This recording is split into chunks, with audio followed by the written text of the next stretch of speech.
1 महीना बीत गया था। पीहू के डर ने गांव के लोगों को पागल कर दिया था।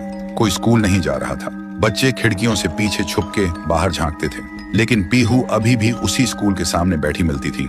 जुबान पे एक ही लफ्ज, मुझे भूख लगी है। फिर एक दिन गांव में एक बड़ा तांत्रिक आया। सुना था 1000 भूत प्रेत भगाए हैं उन्होंने। तांत्रिक गांव में कदम रखते ही एक आदमी से पूछा, ये गांव इतना शांत क्यों है?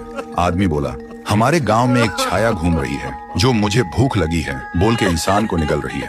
तांत्रिक ने आंख बंद की और जो देखा वो चौंक गया।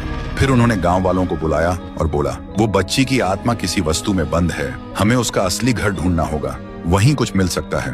फिर एक रात गांव के 2 जवान साहसी लड़के पीहू का पीछा करते हैं और देखते हैं पीहू एक पुरानी झोपड़ी के अंदर जाती है। दोनों चुपके से झांकते हैं। पीहू एक पुरानी गुड़िया के सामने और उससे बात कर रही होती है जैसे वो जिंदा हो। दोनों देखकर चौंक जाते हैं। फिर अगली सुबह वही 2 लड़के झोपड़ी में जाकर वो डॉल उठाते हैं और ले जाते हैं तांत्रिक के पास। तांत्रिक डॉल को देखकर चिल्लाता है, यही है, इसी में बंद है वो बच्ची की आत्मा, इसे आग में जलाना होगा तभी सब खत्म होगा। फिर रात में तांत्रिक गुड़िया को आग में डाल के हवन करता है, जोर जोर से मंत्र जप करता है। तभी एक भयानक चीख गूंजती है, मैं भूखी हूँ। और अचानक वो डॉल हवा में उड़ जाती है और सबके सामने उस डॉल से निकलती है पीहू।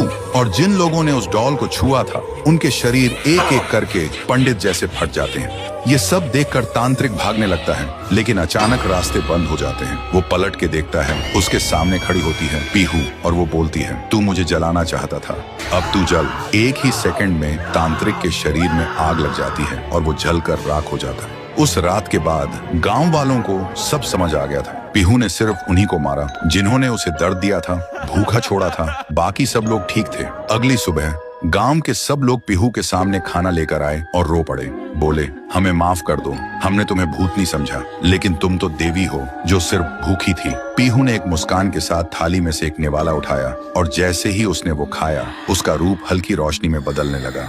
फिर वो हवा में मिल गई। उस दिन के बाद पीहू कभी नहीं दिखी। तब से वो गांव वापस वैसे ही हो गया, शांत, प्यारा और खुशी से भरा। तो दोस्तों, अगर कभी कोई भूखा बच्चा दिखे तो उसे भिखारी समझ के नजरअंदाज मत करना।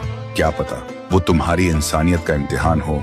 कमेंट करो, पीहू अब भूखी नहीं है, अगर तुम सच में एक इंसान हो।